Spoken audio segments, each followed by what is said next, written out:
ভাৰত মাতা কি, নৰেন্দ্ৰ মোদী বন্দে। একদম খবৰ সকলোৰে ভাল, মই গম পাই গলো। আজি আমাৰ এই সভাত আমাৰ মাজত উপস্থিত অসম চৰকাৰৰ মন্ত্ৰী অশোক সিংঘাল ডাঙৰীয়া, আমাৰ সাধাৰণ সম্পাদক বিপ্লুৰঞ্জন শৰ্মা ডাঙৰীয়া, BTRৰ EM সজল সিংহা ডাঙৰীয়া, MCLA ৰাজীৱ ব্ৰহ্ম ডাঙৰীয়া, আমাৰ জিলা সভাপতি গোসাই বসুমতাৰী ডাঙৰীয়া, মণ্ডল সভাপতি নন্দলাল নাৰ্জাৰী ডাঙৰীয়া, বিভূতি বৰগিয়াৰী ডাঙৰীয়া, ভাৰতী দৈমাৰী ডাঙৰীয়া, বিজুলী নাৰ্জাৰী ডাঙৰীয়ানী, ইন্দ্ৰমোহন বৰ্ম ডাঙৰীয়া, ৰাধাবল্লভ ৰয় ডাঙৰীয়া, কবিতা বসুমতাৰী ডাঙৰীয়া, ফণী পাঠক ডাঙৰীয়া আৰু আজিৰ সভাত আমাৰ মাজত উপস্থিত আমাৰ সকলোৰে মৰমৰ মনোৰঞ্জন ব্ৰহ্ম ডাঙৰীয়া, আই মাতৃসকল, ৰাইজ আৰু সুধীবৃন্দ, পোনপ্ৰথমে আজিৰ সভাত ইমান গৰমৰ মাজতো এই দতমাৰ সভাত আপোনালোক উপস্থিত হোৱা বাবে মই আপোনালোকক গভীৰ কৃতজ্ঞতা আৰু ধন্যবাদ জনাইছো। এই দতমাৰ পবিত্ৰ ভূমিতে বডোফা উপেন্দ্ৰনাথ ব্ৰহ্মৰ জন্ম হৈছিলে আৰু আজি মই পুনৰ এবাৰ বডোফাৰ প্ৰতি মোৰ শ্ৰদ্ধা নিবেদন কৰিছো। মই যেতিয়াই দতমালৈ আহোঁ বডোফাৰ সমাধিত যাওঁ, কিন্তু আজি যিহেতু ৰাজনৈতিক মিটিঙত আহিছো সেইবাবে সভাৰ পৰাই মই বডোফাক মোৰ প্ৰণাম আৰু শ্ৰদ্ধা নিবেদন কৰিছো। শ্ৰদ্ধা ৰাইজ, আপোনালোক সকলোৱে জানে যে আমাৰ BTRৰ নিৰ্বাচন সন্মুখত আহি আছে আৰু ছেপ্টেম্বৰ মাহত দুৰ্গা পূজাৰ আগতে আমাৰ BTRৰ নিৰ্বাচন অনুষ্ঠিত হ'ব আৰু আগষ্ট মাহৰ 20ৰ পৰা 25 তাৰিখৰ ভিতৰত নিৰ্বাচনৰ দিন ঘোষণা হ'ব আৰু ঠিক পূজাৰ আগে আগে আমাৰ নিৰ্বাচনো হ'ব আৰু ফলাফল ঘোষণাও হ'ব। অসম বিধানসভাৰ নিৰ্বাচনৰ প্ৰাক মুহূৰ্তত এই BTRৰ নিৰ্বাচন সঁচাকৈয়ে এটা গুৰুত্বপূৰ্ণ নিৰ্বাচন আৰু BTRৰ শান্তি চুক্তিৰ পিছত দ্বিতীয়বাৰৰ বাবে বড়োলেণ্ডবাসীয়ে এখন নতুন BTRৰ বাবে ভোটদান কৰিব। ই সঁচাকৈয়ে আমাৰ বাবে এক আনন্দৰ বাতৰি। শ্ৰদ্ধা ৰাইজ, আপোনালোক সকলোৱে জানে যে এই বড়োলেণ্ডৰ ৰাইজে, BTRৰ ৰাইজ সদায়ে শান্তিৰ পক্ষত আছিলে আৰু BTRৰ ৰাইজে সদায়ে মনে প্ৰাণে শান্তিৰ আশা কৰিছিলে। যিসকল ল'ৰা ছোৱালী বন্দুক লৈ জংগললৈ গৈছিলে, আমাৰ আই মাতৃসকলে সদায় আশা কৰিছিলে যে এই ল'ৰাবোৰ পুনৰ ঘৰলৈ উভতি আহক আৰু আমাৰ সকলোৱে লগ লাগি এখন BTRৰ সৃষ্টি কৰক, যিখন BTRত শান্তি থাকিব, সমন্বয় থাকিব, সকলো শ্ৰেণীৰ ৰাইজৰ মাজত বুজাবুজি থাকিব আৰু আমাৰ কৃষ্টি, সংস্কৃতি, ভাষা সকলো উন্নয়নৰ পথলৈ আগবাঢ়িব। শ্ৰদ্ধা ৰাইজ, যদিও BTRৰ ৰাইজে বহুদিন ধৰি শান্তিৰ আশা কৰিছিলে, কিন্তু আমি সেই শান্তি কেতিয়াও পোৱা নাছিলোঁ। চৰকাৰৰ হিচাপ মতে যোৱা 20টা বছৰত বিটিআৰত হোৱা আন্দোলন, বিটিআৰত হোৱা সশস্ত্ৰ সংগ্ৰাম, এই সকলোবিলাকে আমাৰ মাজৰ পৰা 4,000 যুৱকক আঁতৰাই লৈ গৈছিলে। 4,000 যুৱকৰ মৃত্যু হৈছিলে। জংগলত আৰু কিমান যুৱকৰ মৃত্যু হৈছিলে তাৰ হিচাপো আমাৰ লগত নাই। কোনোবা সশস্ত্ৰ সংগ্ৰামত, কোনোবা পুলিচৰ গুলীত, কোনোবা গোষ্ঠীগত সংঘৰ্ষত, বিভিন্ন ধৰণে আমাৰ মাজৰ পৰা 4,000 যুৱক আঁতৰি গৈছিলে। 4,000 যুৱকৰ মৃত্যুৰ পিছতো বড়োলেণ্ডত শান্তি নাছিলে, বিটিআৰত শান্তি নাছিলে। মানুহে শান্তিৰ বাবে সদায়ে প্ৰাৰ্থনা কৰিছিলে, কিন্তু শান্তি আমাৰ পৰা দূৰত আছিলে। 2019-20 প্ৰধানমন্ত্ৰী নৰেন্দ্ৰ মোদী ডাঙৰীয়াই আমাৰ বাবে বিটিআৰৰ চুক্তি স্বাক্ষৰ কৰে। যদি আপোনালোকে মনত পেলায় 2019-20 বিটিআৰৰ চুক্তি নৰেন্দ্ৰ মোদী ডাঙৰীয়াই স্বাক্ষৰ কৰিছিল, আৰু 2003 চনত যি বিটিচি চুক্তি হৈছিল সেয়াও আমাৰ কেন্দ্ৰত বিজেপি চৰকাৰ থকাৰ সময়তে আমাৰ বিটিচি চুক্তি স্বাক্ষৰ হৈছিলে। আজি কোকৰাঝাৰত যি বিটিচিৰ গঠন হৈছিলে সেয়াও প্ৰধানমন্ত্ৰী অটল বিহাৰী বাজপেয়ীৰ প্ৰচেষ্টাত হৈছিলে, আৰু 2019-20 যি বিটিআৰ চুক্তি স্বাক্ষৰ হৈছিলে সেয়াও বিজেপিৰ দিনতে স্বাক্ষৰ হৈছিলে। ভাৰতীয় জনতা পাৰ্টীয়ে সদায় বড়ো ৰাইজৰ আৰু 26টা জনগোষ্ঠীৰ লগত থিয় হৈ আছিলে, আৰু সদায় বড়োলেণ্ডত আৰু আমাৰ বিটিআৰত শান্তি আহক তাৰ বাবে সদায়ে কাম কৰিছিলে। আমি সদায়ে সকলো সংগঠনৰ লগত আমি ভাল সম্পৰ্ক বজাই ৰাখিছিলোঁ, আৰু আমাৰ 26টা জনগোষ্ঠীৰ মনৰ দুখ আৰু বেদনাকো আমি অনুভৱ কৰিছিলোঁ। আমি ভাবিছিলোঁ যে যেতিয়ালৈকে বিটিআৰত শান্তি নাহিব তেতিয়ালৈকে কোনো মাকে কেতিয়াও শান্তিত শুব নোৱাৰিব। বন্দুকৰ শব্দত ৰাতি আমি শুব নোৱাৰিছিলোঁ। বোমা বিস্ফোৰণৰ ভয়ত আমি ল'ৰা ছোৱালীক স্কুল কলেজলৈ পঠাব নোৱাৰিছিলোঁ, আৰু সকলোৰে মনত এক শংকা আৰু ভয়ৰ ভাৱত আমি বাস কৰিছিলোঁ। 2021 চনত মই অসমৰ মুখ্যমন্ত্ৰী হিচাপে নিৰ্বাচিত হওঁ। নিৰ্বাচিত হোৱাৰ দিনাই মই মনতে সংকল্প লৈছিলোঁ যে বিভিন্ন কাম অসমত আমি কৰিম, কিন্তু বিটিআৰত শান্তি অনা আমাৰ প্ৰাথমিক দায়িত্ব হ'ব। শ্ৰদ্ধাৰ ৰাইজ, 2021 চনত মই মুখ্যমন্ত্ৰী হৈছিলোঁ, আৰু আজি আমি 2025 চনৰ আগষ্ট মাহত মই দতমাত আপোনালোকক লগ পাইছোঁ। আজি মই আপোনালোকৰ আগত গৌৰৱেৰে সৈতে ক'ব পাৰোঁ যে মই মুখ্যমন্ত্ৰী হোৱাৰ পিছত বিটিআৰত এটাও বন্দুকৰ গুলি ফুটা নাই, এজনো লোকৰ মৃত্যু হোৱা নাই, কোনো মাকে কান্দিবলগীয়া হোৱা নাই। আজি বড়োলেণ্ডলৈ বিটিআৰলৈ আমি শান্তি উভতাই আনিব পাৰিছোঁ।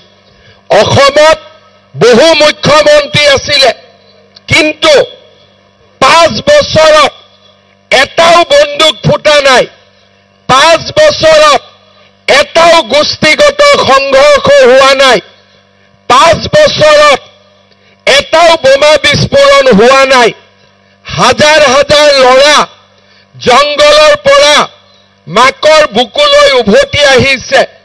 আজি যোৱা 4 বছৰত আমি বিটিআৰক এক শান্তিৰ ভূমিলৈ আমি ৰূপান্তৰ কৰিলো।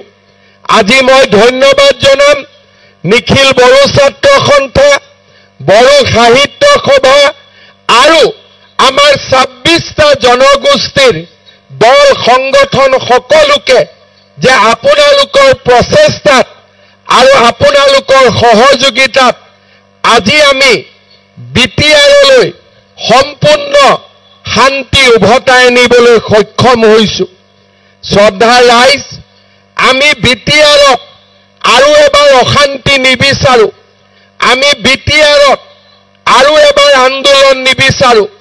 আৰু সেইকাৰণে এই নিৰ্বাচনতো মই সকলোকে কৈছো যে আমি ইলেকশ্যন খেলিছো, কিন্তু আমি বিপিএফৰ এগেইনষ্টতো নাই, আমি ইউপিপিএলৰ এগেইনষ্টতো নাই। আমি কোনো মিটিঙতে প্ৰমোদ বড়োকো সমালোচনা নকৰো, কোনো মিটিঙতে আমি হাগ্ৰামা মহিলাৰীকো সমালোচনা নকৰো। আমি মাত্ৰ এটাই কথা জানো, যদি বিটিআৰত বিজেপি শক্তিশালী হয়, বিজেপি যদি বিটিআৰত এটা শক্তিশালী ৰাজনৈতিক দল হিচাপে প্ৰতিষ্ঠা হ'ব পাৰে, তেতিয়া বিটিআৰত আৰু বহুত বেছি উন্নয়ন হ'ব, বিটিআৰ আগবাঢ়ি যাব, বিটিআৰৰ সকলো জনগোষ্ঠীৰ সমস্যাসমূহৰ সমাধান হ'ব। বিজেপি এটা সৰ্বভাৰতীয় ৰাজনৈতিক দল। দিল্লীত চৰকাৰ বিজেপিৰ, দিছপুৰত চৰকাৰ বিজেপিৰ, আৰু দিল্লী আৰু দিছপুৰত বিজেপিৰ চৰকাৰ থকা কাৰণেই বড়োলেণ্ডত বিটিআৰৰ সমস্যাসমূহ আমি সমাধান কৰাৰ ক্ষেত্ৰত আটাইতকৈ শক্তিশালী ভূমিকা ল'ব পাৰোঁ। আজি আপোনালোকে দেখা পায় যে বিটিআৰত যিমান সমস্যা আছে সমাধানৰ কাৰণে নৰেন্দ্ৰ মোদী ডাঙৰীয়া, অমিত শ্বাহ ডাঙৰীয়া আৰু আমাৰ বিজেপিৰ সকলোৱে বিটিআৰৰ ৰাইজৰ সমস্যাসমূহ সমাধানৰ বাবে সদায়ে কাম কৰে, সদায়ে আপোনালোকৰ আশা আৰু আপোনালোকৰ আকাংক্ষাক বাস্তৱত ৰূপায়িত কৰিবলৈ প্ৰচেষ্টা কৰে। আমি বিটিআৰত সদায়ে বিচাৰো যে সকলো শ্ৰেণীৰ মানুহ যাতে মিলা প্ৰীতিৰে থাকে, সকলো শ্ৰেণীৰ ৰাইজে যাতে ন্যায্য অধিকাৰ পায়, সকলোৱে বিটিআৰক নিজৰ বুলি আদৰি লয় আৰু কোনো মানুহে নাভাবে যে বিটিআৰ মোৰ নহয়। আমি যেনেকে অসমত থাকো, জাতি বৰ্ণ নিৰ্বিশেষে আমাৰ যদি কাজিয়াও থাকে, আমাৰ যদি বেয়া পোৱা পুই থাকে, আমাৰ মাজত যদি সংঘাতো থাকে, আমি কিন্তু জয় আই অসম বুলি ক'লে সকলোৱে একেলগে হাত উঠাওঁ। ঠিক তেনেকে ভাৰতীয় নাগৰিক হিচাপে যেতিয়া ভাৰত মাতা কি জয় বুলি কওঁ, আমি সকলোৱে একেলগে হাত উঠাওঁ। মই মনত বিচাৰো যে আমি বিটিআৰতো এনেকুৱা এটা পৰিৱেশ সৃষ্টি কৰিব লাগে যে যেতিয়া বিটিআৰ জয় বুলি কয়, এই বিটিআৰৰ জয়ধ্বনি 26টা জনগোষ্ঠীৰ মানুহে একেলগে দিব পাৰে। হিন্দু, খ্ৰীষ্টিয়ান আৰু ইছলাম তিনিওটা ধৰ্মৰ মানুহে যাতে বিটিআৰ জিন্দাবাদ বুলি ক'ব পাৰে।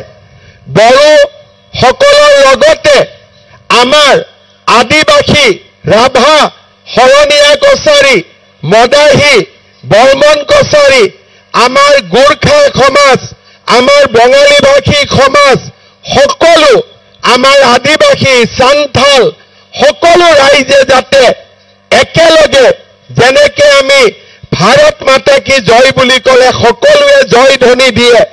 জয় অসম বুলি ক'লে যেনেকে সকলোৱে জয় ধ্বনি দিয়ে, তেনেকে BTR জিন্দাবাদ বুলি ক'লে সকলোৱে যাতে একেমুখে BTR জিন্দাবাদ বুলি ক'ব পাৰে। আৰু সেই পৰিৱেশ কেতিয়া হ'ব? যেতিয়া BTRত সকলো শ্ৰেণীৰ লোকে নিজৰ মাটিৰ মৰম বিচাৰি পাব, সকলোৱে BTRৰ মাটিক নিজৰ জননী জন্মভূমি বুলি স্বীকাৰ কৰিব। আৰু যিদিনাখনেই 26টা জনগোষ্ঠীয়ে একেলগে BTRৰ মাটিক মোৰ জননী জন্মভূমি বুলি ক'ব, সেই দিনাখনেই BTRত সমস্যা নাথাকিব। BTR আগবাঢ়ি যাব আৰু BTR অসমৰ ভিতৰতে আটাইতকৈ উন্নত অঞ্চল হিচাপে পৰিচিত হ'ব। শ্ৰদ্ধাৰ ৰাইজ, আপোনালোকে জানে যে BTC, BTR ই এক প্ৰশাসনীয় ব্যৱস্থা। চৰকাৰে যি টকা পইচা পুঁজি BTRত দিব লাগে, আমি বাজেটৰ জৰিয়তে আমি BTRক সকলো এপ্ৰিল মাহতে জনাই দিওঁ। তাৰ পিছত ৰাজ্য চৰকাৰৰ বিশেষ দায়িত্ব নাথাকে। কিন্তু মই যেতিয়াৰ পৰা মুখ্যমন্ত্ৰী হৈছো, তেতিয়াৰ পৰাই মই এটা কামতে লাগি আছো যে BTRে ন্যায়মতে যি টকা পইচা পাব, সেই টকা পইচাৰে BTRৰ উন্নতি হ'বলৈ আৰু বহুত দিন লাগিব। সেইকাৰণে মই বাৰে বাৰে মোদীজীৰ তাত যাওঁ, মোদীজীক গৈ কওঁ যে BTRত বড়োলেণ্ড বিশ্ববিদ্যালয় হ'ল, এইবাৰ কোকৰাঝাৰ বিশ্ববিদ্যালয়ো কৰি দিয়ক।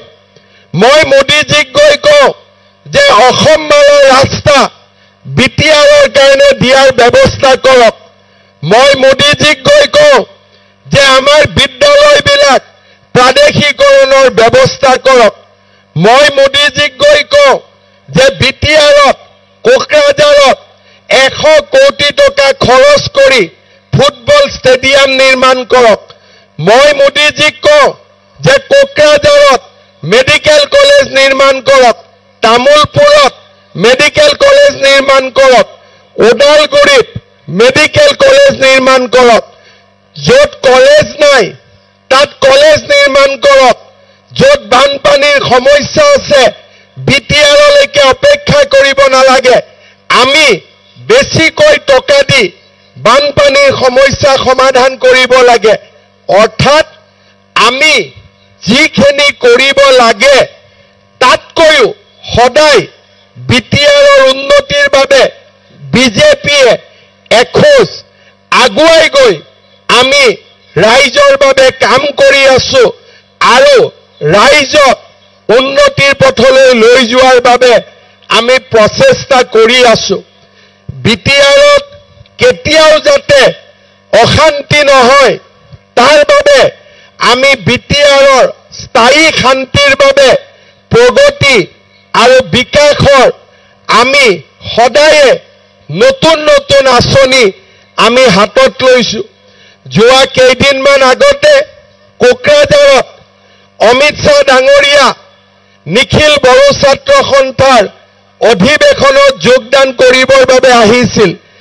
আমি কোনেও তেওঁক দাবী কৰা নাছিলো, আমি কোনেও তেওঁক কোৱা নাছিলো যে আপুনি বাথৌৰ বিষয়ে কথা কওক। আমি কোনেও কোৱা নাছিলো আপুনি বড়োফাৰ বিষয়ে কথা কওক।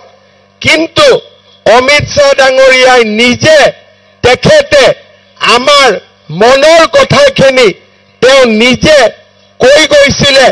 আৰু আজি আমি গৌৰৱ অনুভৱ কৰো যে নতুন দিল্লীত আজি যদি কোনোবা অসমৰ ব্যক্তিৰ নামত যদি ৰাস্তা নিৰ্মাণ হৈছে, এজন হৈছে লোকপ্ৰিয় গোপীনাথ বৰদলৈ আৰু আনজন হৈছে বড়োফা উপেন্দ্ৰনাথ ব্ৰহ্ম। অৰ্থাৎ বিজেপি দলে আজি আমাৰ সকলোকে লগত লৈ অসমখনক আগুৱাই লৈ যাবৰ বাবে প্ৰচেষ্টা কৰিছে, আগুৱাই লৈ যাবৰ কাৰণে চেষ্টা কৰিছে আৰু সকলো জাতি উপজাতিৰ মাজত সমন্বয়ৰ বাতাবৰণ সৃষ্টি কৰিছে। আজি বিজেপি আছে কাৰণেই বিজেপিক যোৱাবাৰ আপোনালোকে 9টা সিট দিছিলে আৰু বিজেপি চৰকাৰত আছিলে কাৰণেই বড়োলেণ্ডৰ বিটিআৰৰ উন্নতি হৈছিলে, বিটিআৰৰ মানুহৰ মাজত সমন্বয়ৰ সৃষ্টি হৈছিলে আৰু বিটিআৰ বিভিন্ন আঁচনিৰে আগবাঢ়ি যাবলৈ সক্ষম হৈছিলে। আপোনালোকে মনত পেলাওক, দতমাৰ ৰাইজে মনত পেলাওক, আগতে বিজেপি অহাৰ আগতেও ইয়াত ইলেকশ্যন হৈছিলে। কেনেকে ইলেকশ্যন হৈছিলে? বন্দুকৰ আৱাজত ইলেকশ্যন হৈছিলে। কিন্তু আজি বিজেপিয়ে হওক, বিপিএফে হওক, ইউপিপিএলে হওক, ৰাইজক নমস্কাৰ কৰি আজি ভোট খুজিব লাগে। আজি বিটিআৰত ৰাইজেই ৰজা, এই কথা আজি বিটিআৰত পৰিগণিত হৈছে। আজি বিটিআৰত বন্দুকৰ শব্দ নাই, ইলেকশ্যনত কোনো দাবী ধমকি নাই। আমি সকলোৱে ইয়াতে বহিছো আৰু যাকে ভোট দিম আমি নিজৰ চিন্তা মতে ভোট দিম। আমি তেনেকুৱা এটা পৰিৱেশ আজি আমি নিৰ্মাণ কৰিব পাৰিছো। যদি আপোনালোকে এবাৰৰ কাৰণেও ভাবে, আপোনালোকে বিচাৰি পাব যে এই অঞ্চলটোৰ উন্নয়নৰ বাবে বিজেপি দলে যিমান কাম কৰিছে আন কোনো ৰাজনৈতিক দলে ইমানখিনি কথা বিটিআৰৰ বাবে চিন্তা কৰিব পৰা নাই। মই অসমৰ মুখ্যমন্ত্ৰী হোৱাৰ পিছত বাৰে বাৰে বিটিআৰলৈ আহিছো। মোৰ আগতে কোনো মুখ্যমন্ত্ৰী বিটিআৰলৈ নাহিছিলে। মই বাৰে বাৰে দুমাহৰ মূৰত কেতিয়াবা এবাৰ, কেতিয়াবা দুবাৰ, কেতিয়াবা 4 বাৰলৈকে বিটিআৰত আহিছো, যাতে বিটিআৰৰ ৰাইজে অনুভৱ কৰিব নালাগে যে আমি চৰকাৰৰ পৰা দূৰত আছো। ইয়াতে মই ৰাতি থাকো, ৰাইজৰ এপ্লিকেশ্যন আবেদন কেতিয়াবা ৰাতি পুৱা হৈ যায়, কিন্তু ৰাইজৰ কথা বতৰা শুনাৰ পিছতহে মই গুৱাহাটীলৈ উভতি যাওঁ। আজি সকলো শ্ৰেণীৰ ৰাইজৰ লগত, সকলো জনগোষ্ঠীৰ লগত আমি একেলগে কাম কৰিছো। ইজনে সিজনৰ ওচৰ আমি যাতে থাকিব পাৰো, হাতে হাতত ধৰি বিটিচিখনক, বিটিআৰখনক আমি যাতে আগুৱাই লৈ যাব পাৰো, তাৰ বাবে কাম কৰিছো। শ্ৰদ্ধাৰ ৰাইজ, আজি আমাৰ কোকৰাঝাৰ জিলা ভাৰতীয় জনতা পাৰ্টি সকলো ৰাইজক লৈ আজি তেখেতসকলে বিটিআৰ ইলেকশ্যনত প্ৰতিদ্বন্দ্বিতা কৰিবলৈ সিদ্ধান্ত লৈছে। আমি নিজে সিদ্ধান্ত লোৱা নাই, আমি জিলাক সুধিছো যে আপোনালোকে বিটিআৰৰ ইলেকশ্যন খেলিব নেকি? তেওঁলোকে কৈছে আমি খেলিম। তাৰ পিছত আমি সুধিছো কোনটো কোনটো সমষ্টিত খেলিব? তেওঁলোকে আমাক কৈছে যে এইটো এইটো আমি সমষ্টিত খেলিম। অৰ্থাৎ যি সিদ্ধান্ত বিটিআৰৰ ৰাইজে লৈছে আমি তাৰ লগত আহি থিয় দিছো।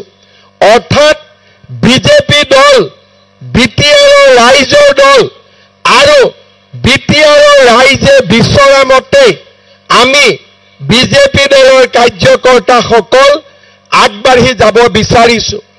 আজি মই যোৱা কেইদিনমান ধৰি বিটিআৰত আছো, ওদালগুৰিত গৈছিলো, মুদৈবাৰী, হৰিচিঙা, খালিংদুৱাৰ, তামোলপুৰলৈ আহিছিলো, দৰঙাজুলি, নাগৰিজুলি, শুক্লাই চেৰফাং, বাছকালৈ গৈছিলো, মথনগুৰি, মুছলপুৰ, চিৰাঙত গৈছিলো, সুবাইজাৰ, মানস চেৰপাং, থুৰিবাৰী।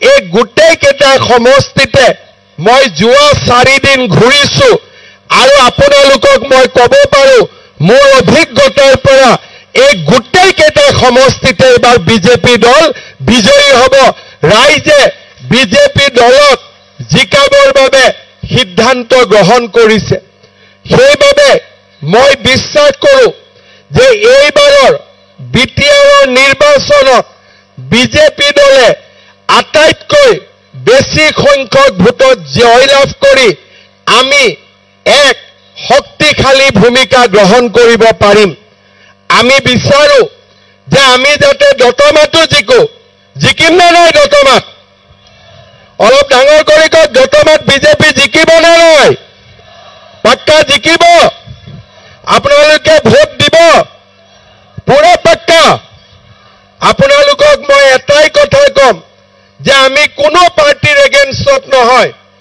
নাঙলৰো এগেইনষ্টত নহয় ট্ৰেক্টৰৰ এগেইনষ্টত নহয় আমাৰ মাত্ৰ এটাই কথা আমি কাৰো বিৰুদ্ধে নহয় কিন্তু ভোটটো এইবাৰ পদুমৰ চিনত দিব হ'ব এইবাৰ পদুমত ভোট দিব লাগিব পদুম জিকিব আৰু পদুম জিকিলে বিটিআৰত চাৰিওফালৰ পৰা শান্তিও আহিব প্ৰগতিও আহিব আৰু উন্নয়নৰ এটা নতুন বাতাবৰণ সৃষ্টি হ'ব শ্ৰদ্ধাৰ ৰাইজ মই আগতে আপোনালোকক কৈছিলো যে আগষ্ট মাহত ইলেকশ্যন হ'ব আৰু বিজেপিয়ে কোন কোন সিটত ইলেকশ্যন খেলিব মই এইকেইদিন ঘূৰি আছো আৰু আমি সিদ্ধান্ত ল'ম যে আমি ইলেকশ্যন হলে কোন কেইটা সিটত ইলেকশ্যন উঠিম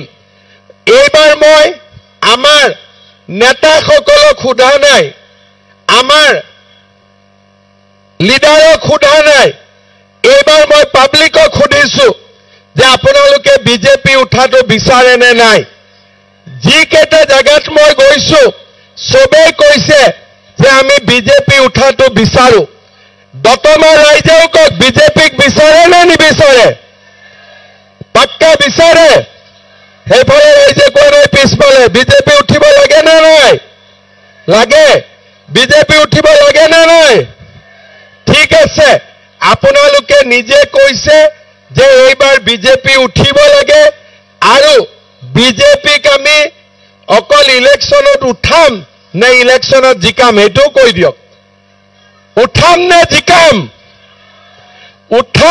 জিকাম ঠিক আছে আপোনালোকে ক'লে যে বিজেপিক আপোনালোকে উঠাব বিজেপিক আপোনালোকে জিকাব कैंडिडेट का कहेंगे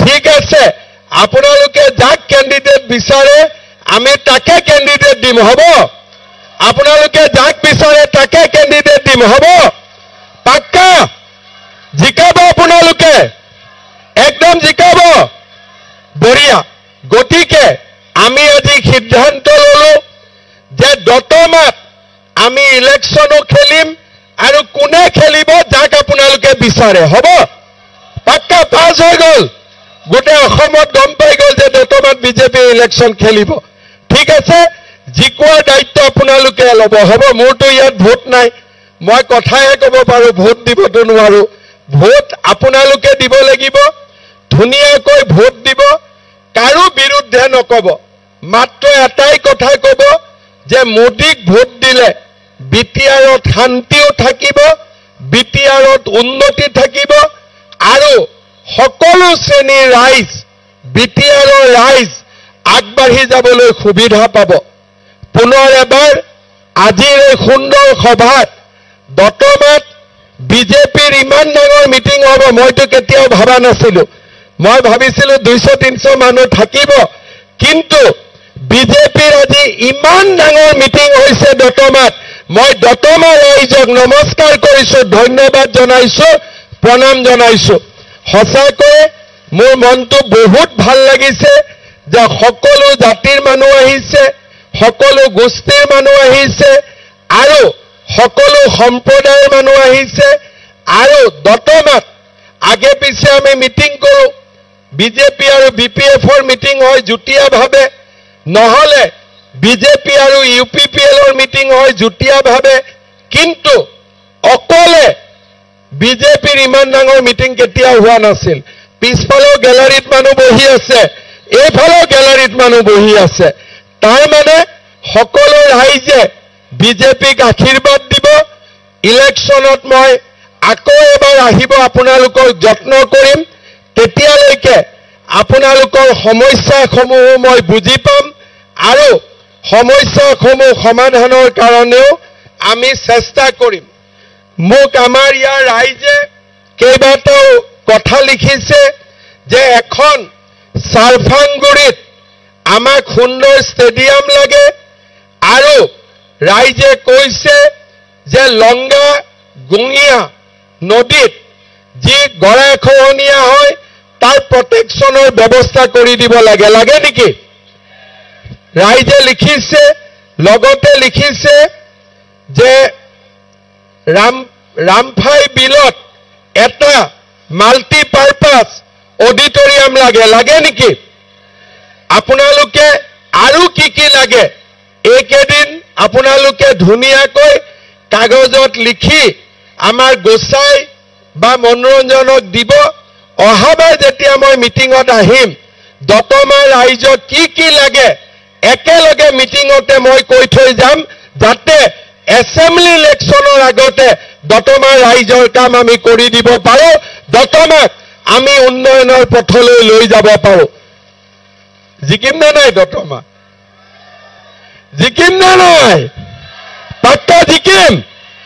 ঠিক আছে, এতিয়াহে মনটো সাহস হৈছে অলপ। ঠিক আছে, মোৰ লগত একেলগে কব, ভাৰত মাতা কি, ভাৰত মাতা কি, নৰেন্দ্ৰ মোদী, নৰেন্দ্ৰ মোদী, অমিত শ্বাহ, দতমাৰ কাৰ্যকৰ্তা, দতমাৰ কাৰ্যকৰ্তা। বহুত বহুত ধন্যবাদ। জয় হিন্দ, বন্দে মাতৰম।